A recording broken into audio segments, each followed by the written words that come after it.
ওর বেটি বাঁচাও আর বেটি পড়াও, এমন 100 কোটি টাকা বাজেট যে 5 টাকা করেও একটা রাজ্য পাবে না অ্যাডভার্টাইজমেন্ট বাদ দিয়ে। আমার কন্যাশ্রীরা স্কুলে পায় নাম্বার 1, কলেজে পায় নাম্বার 2, ইউনিভার্সিটিতে পায় নাম্বার 3, তারপর 10 লাখ টাকা স্মার্ট কার্ড পেতে পারে। তাছাড়াও 9-এ উঠলে বিনা পয়সায় সাইকেল, আর 12 ক্লাসে উঠলে বিনা পয়সায় স্মার্টফোন। আর কি বাকি আছে? কোনো মেয়ে বিয়ে করতে পারছে না 25,000 টাকা দিই। রূপশ্রী, প্রায় 1 লাখ লোক মতো মেয়ে রূপশ্রীতে আমরা সাহায্য করেছি। 10 লক্ষর মতো আমরা ওল্ড এজ হোম নতুন করে দিলাম।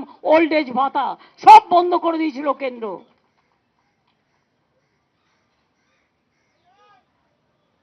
এক লক্ষ 4,000 উইডো ভাতা আমরা নতুন করে দিয়েছি। কাল থেকে টাকা চলে গেছে, কাল 1 ফেব্রুয়ারি ছিল, গেছে না?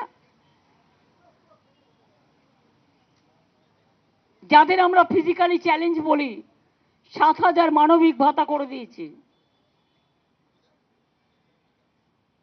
বাকি কিছু নেই। কেন্দ্র ভাবে ওদের ভাতে মারো, আর ওরা জানে না ভাত তো আমরা জন্মাই। বাংলা হচ্ছে ধনধান্যে পুষ্পে ভরা।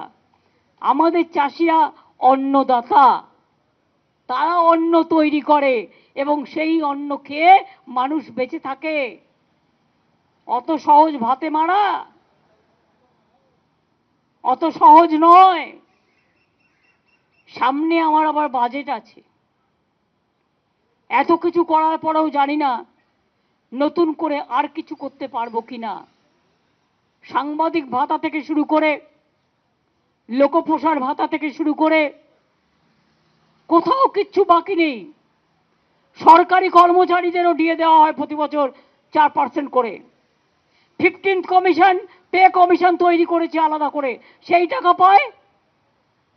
প্লাস জেনে রাখুন, বাংলা একমাত্র রাজ্য সারা জীবনভর স্বাস্থ্য স্কিমে সরকারি কর্মচারীরা বিনা পয়সায় ট্রিটমেন্ট পায়,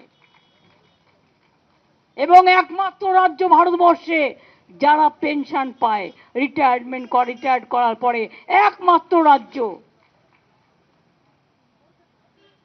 সে ব্যাপারে বলে না, একটা ইঁদুর ঠোকরালে, আমি যখন রেল মিনিস্টার ছিলাম, রেলে ইঁদুর দেখা যাচ্ছে, আর এখন যে চাদরটা দিচ্ছে শুতে, সেই চাদরটাতে যে কেউ পটি করে রেখে দিচ্ছে সেটা কিন্তু দেখছে না। এটা আমার কথা নয়, এটা জনগণ আমাকে কমপ্লেনটা করছে। আমি পটি কথাটাও উইথড্র করলাম, ত্রুটি কথাটা বললাম। তাতেও যে কত ত্রুটি, কই চোখে দেখা যায় না? একমাত্র আদিবাসী মুখ্যমন্ত্রী হেমন্ত, তার কেসে স্টে ছিল, কারণ আমি জানি কপিল সিব্বল যেতে পারছিল না ওয়েদারের জন্য। ও কলকাতায় ছিল।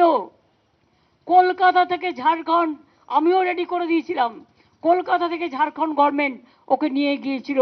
ও হাইকোর্টে লড়াই করে কেসটাকে স্টে করে দিয়েছিল। একমাত্র ট্রাইবেল মুখ্যমন্ত্রী, তাকে গ্রেফতার করে দিয়েছে। এরপর ওরা কে নেতা হবে সেটা ঠিক করেছে, তাদেরও তো শুনছি নাকি ফ্লাইট ক্যান্সেল করেছে। তো মহা মুশকিল ভাই, যা ইচ্ছে করে বেড়াচ্ছে। এখন আবার বলছে 1 ইলেকশন 1 নেশন। সত্যগ্রহজি বলছে খামোশ। বলুন ট্রানজিশন পিরিয়ডটা কি হবে? কখনো ইলেকশন 2025-এ আছে, কোন রাজ্যে 2026-এ আছে, কোন রাজ্যে 2023-এ আছে, কোন রাজ্যে 2024-এ আছে।